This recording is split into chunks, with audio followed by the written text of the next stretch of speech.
അല്ല, കോൺഗ്രസിൻ്റെ നയം വളരെ വ്യക്തമായി ഞങ്ങൾ പറഞ്ഞിട്ടുണ്ട്. രാഹുൽ മാങ്കൂട്ടത്തിൽ പാർട്ടിക്ക് പുറത്താണ്.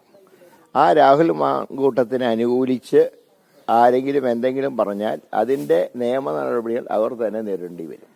ഞങ്ങളെ സംബന്ധിച്ച് ഇലക്ഷൻ ഒരാഴ്ചയെ ബാക്കിയുള്ളൂ. ഇലക്ഷൻ പ്രചാരണത്തിൽ നടക്കുമ്പോൾ ഒരു മാങ്കൂട്ടത്തിൽ വിഷയം ലൈവായി നിർത്താൻ ആര് ശ്രമിച്ചാലും ഞങ്ങൾ ആ വലയിൽ വീഴില്ല. ഞങ്ങളുടെ നയം KPC പ്രസിഡന്റ് പറഞ്ഞു കഴിഞ്ഞു. അതിനെതിരായിട്ട് ആര് നീങ്ങിയാലും അവർ അതിൻ്റെ ഭവിഷ്യത്ത് അനുഭവിച്ചോളണം. അതല്ലാതെ ഒരു തെരഞ്ഞെടുപ്പ് പടിവാതിൽക്കൽ എത്തി നിൽക്കുമ്പോൾ ചർച്ച ചെയ്യേണ്ട വിഷയമല്ല ഇത്. കാരണം ഈ രാഹുൽ മാങ്കൂട്ടത്തിൽ ഇപ്പോൾ പാർട്ടിക്കാരനല്ല.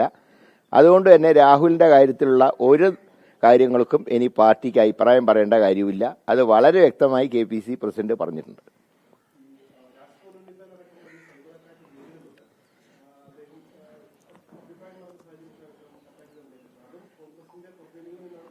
അല്ല, അത് അവരൊന്നും കോൺഗ്രസ്സുകാരൊന്നുമല്ല. പിണറായി വിജയനെ വിമർശിക്കേണ്ടതിന് പകരം VD സതീശനെയും K മുരളീധരനെയും രാജ്മോഹൻ ഉണ്ണിത്താനെയൊക്കെ വിമർശിക്കുന്ന ആളുകൾ കോൺഗ്രസ്സുകാരല്ല. അവർക്ക് മറ്റു പല ലക്ഷ്യങ്ങളുമുണ്ട്.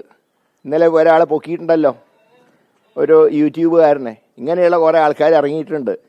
പത്രമാധ്യമ രംഗത്തിന് ചീത്തപ്പേരുണ്ടാക്കുന്ന ഇതുപോലത്തെ വൃത്തികെട്ട കുറേ ആളുകൾ ഇന്ന് കടന്നുകൂടിയിട്ടുണ്ട്, സോഷ്യൽ മീഡിയയുടെ സൽപ്പേരില്ലാതാക്കാൻ. അങ്ങനെയുള്ളവരൊക്കെ ഈ രംഗത്തിന് അപമാനമാണ്, മാധ്യമ രംഗത്തിന് അപമാനമാണ്. അങ്ങനെയുള്ള ആൾക്കാരെയൊക്കെ പൊക്കിയാലൊന്നും മാധ്യമ സ്വാതന്ത്ര്യത്തിനെതിരൊന്നുമല്ല. അതൊക്കെ നല്ല കാര്യം തന്നെയാണ്. എന്തും വിളിച്ചു പറയാമെന്ന് കരുതുന്ന ചില ആൾക്കാർ പറഞ്ഞിട്ടുണ്ട്. അവർക്കൊന്നും കോൺഗ്രസ് പാർട്ടിയിൽ യാതൊരു ബന്ധവുമില്ല. അവരൊക്കെ സമൂഹത്തിൻ്റെ ശാപമാണ്.